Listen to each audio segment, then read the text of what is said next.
গণ অধিকার পরিষদের সভাপতি নুরুল হক নূরসহ নেতাকর্মীদের উপর হামলায় জড়িতদের শাস্তিসহ ৩ দফা দাবিতে আজ বিকাল ৪টায় জাতীয় জাদুঘরের সামনে সংগতি সমাবেশ করেছে গণ অধিকার পরিষদ। সমাবেশে বিএনপি, জামায়াতে ইসলামী সহ বেশ কয়েকটি রাজনৈতিক দলের নেতাকর্মী উপস্থিত ছিলেন।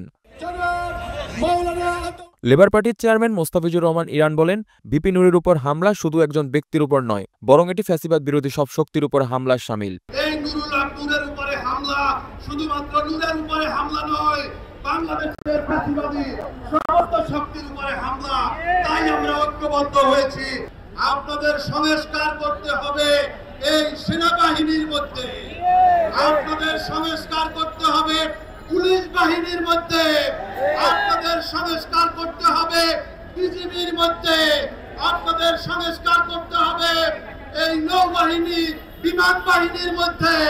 বিএনপির যুগ্ম মহাসচিব হাবিবুন নবী খান সোহেল বলেন, শেখ হাসিনা বাংলাদেশের রাজনীতিতে এখন ক্লোজ চ্যাপ্টার। তিনি জাতীয় পার্টিরও বিচার দাবি করেন। একটা কথা মনে রাখবেন, শেখ হাসিনা বাংলাদেশের রাজনীতিতে ক্লোজ চ্যাপ্টার, এই চ্যাপ্টার আর খোলার সুযোগ নাই। যে স্বৈরাচার জনগণের ধাওয়া খেয়ে পালিয়ে যায় পৃথিবীর বুকে, সেই স্বৈরাচার আর ফিরে আসার কোন রকম নজির নাই। হাসিনার দোষর জাতীয় পার্টির বিচারও বাংলাদেশের মাটিতে হতে হবে।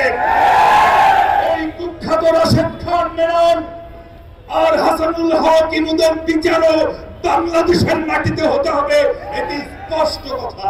এ সময় ভারতের প্রধানমন্ত্রী নরেন্দ্র মোদীর উদ্দেশ্যে হাবিবুন নবী খান সোহেল বলেন, ভারতের মাটি ব্যবহার করে যদি বাংলাদেশে একটি পতিত সরকারকে টিকিয়ে রাখা হয় এবং দেশের পরিস্থিতিকে অবনতি ঘটানো হয়, তার পরিণতি শুভ হবে না। নরেন্দ্র মোদী সাহেব, আপনার পা ধরেছে, ওই পা কিন্তু আর ছাড়বে না। ওনার অনুরোধে যদি বাংলাদেশে আপনি অস্থিরতা তৈরি করতে চান, তাহলে মনে রাখবেন পরিণতি কিন্তু খুব একটা ভালো হবে না। সমাবেশে আগত নেতারা নুরুল হক নূরের উপর হামলার তীব্র নিন্দা ও প্রতিবাদ জানায়। আমরা দেখতে একটা মর্মান্তিক ব্যবস্থা দেখতে চাই, তাই মর্মান্তিক একটা অবস্থা আমরা দেখতে পেয়েছি।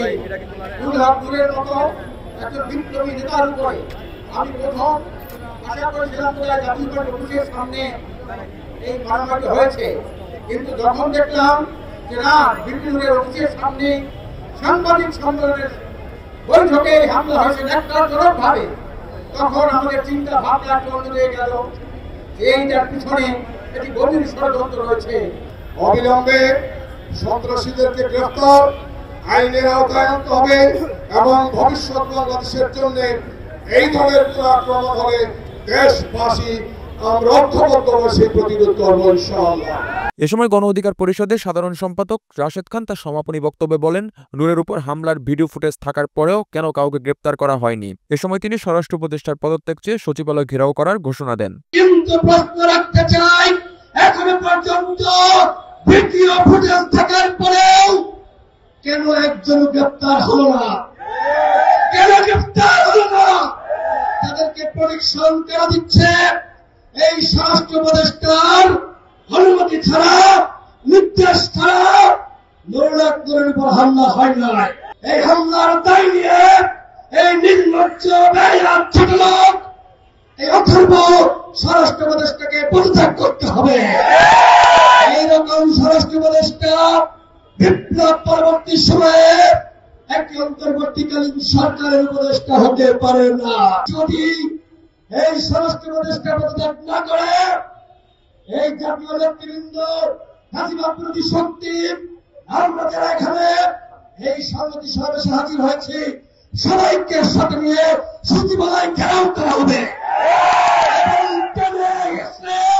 এই স্বরাষ্ট্র উপদেষ্টাকে তার গতিতে নামানো হবে। জয় চক্রবর্তী, বাংলা ফ্লো।